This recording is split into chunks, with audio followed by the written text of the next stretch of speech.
Nobody here, hardly. You can hear the people that work here are, looks like they're kind of busy.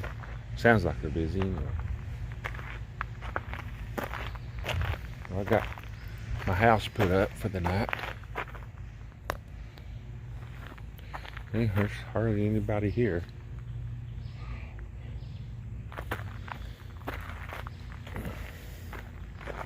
There's a little red velvet. Well, let's go inside and see what it looks like. Okay, I got it pulled out pretty good, so I can get in here. I got my bug net on,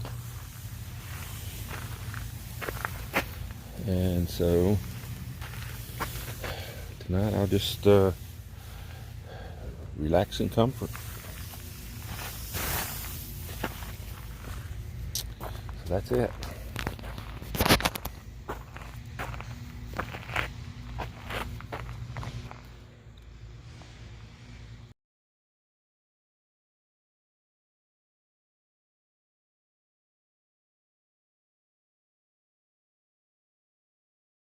Hello everybody, it's me.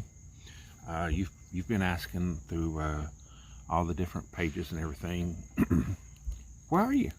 How's your hike going? How's how you doing on your hike?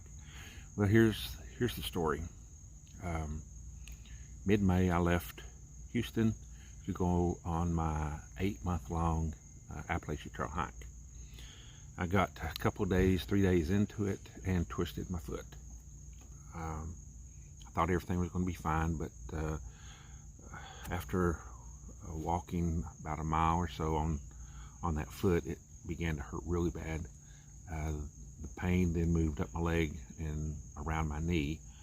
So I got concerned about that. So I ended up finding a place to shelter for the night, and then I hiked back out to a place the next day where someone could pick me up. That was 5 miles out to that location, and that 5 miles took me almost 9 hours. That's not something that I had expected, but I was moving very slow. I might take 75 to 100 steps, and I'd have to stop and rest for a minute or so to give my foot and my knee time to I guess quit hurting. I did get out to a place where someone picked me up, took me to the airport. I came back to Houston, and went to the doctor a couple days later. The podiatrist looked at my foot, took x-rays, and said that fortunately nothing was damaged, and that all I needed was to rest it because it looked like one of the tendons had swelled, and he said it's probably bruised a little bit. So he put me on foot therapy. So I went to therapy twice a week for 6 weeks. And I finally decided to quit the therapy because I was taking therapy on Mondays and Wednesdays. And Monday nights and Tuesdays my foot hurt like hell. And again, Wednesdays and Thursdays it hurt like hell. Interestingly, Fridays, Saturdays, and Sundays my foot did not hurt.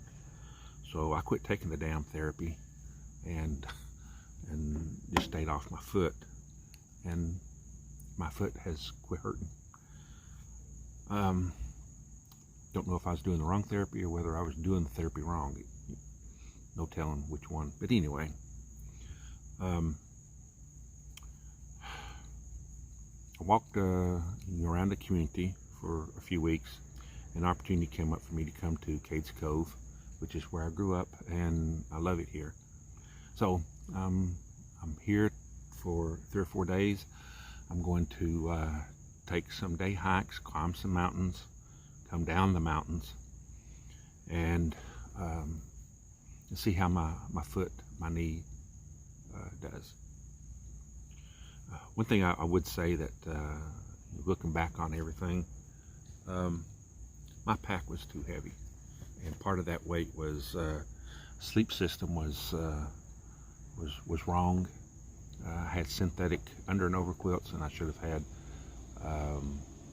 probably down feathers as under and over quilts. I had you see a few cars here, a few cars roaming around through here. This is a small campground. But the food system, if you want to call it that, I had a 2 pound or 2.5 pound bear can, huge thing, 7 or 8 days of food. I didn't need that, and I had it full. I had about 8 pounds of food in it. So for my food system, if that's what you want to call it, I had around 11 or 12 pounds. I also took too many clothes. I took like 5 changes of clothes. No, I took 7 changes of clothes. No, don't need that. And the pack I had was rather old one. It's about a 10-year-old pack, and the pack itself weighed like 7 pounds. Wrong pack to use. So getting a newer, lighter pack, reducing the weight of my sleep system, my food system, and reducing the number of clothes. I'm looking at shaving about 15 to 18 pounds. So that will put my pack weight and the weight on my back where it needs to be, somewhere between 25 and 28 pounds. Those are things that I found out. I am looking forward to the next 2 or 3 days. I'm going to make sure my foot is okay. I'm going to make sure that my knee is okay. And I'll just try to keep everybody up on how everything's going. So I appreciate your interest. I appreciate those asking about my welfare. And most of all, I appreciate everyone's prayers. So thank you, and I will be back in touch.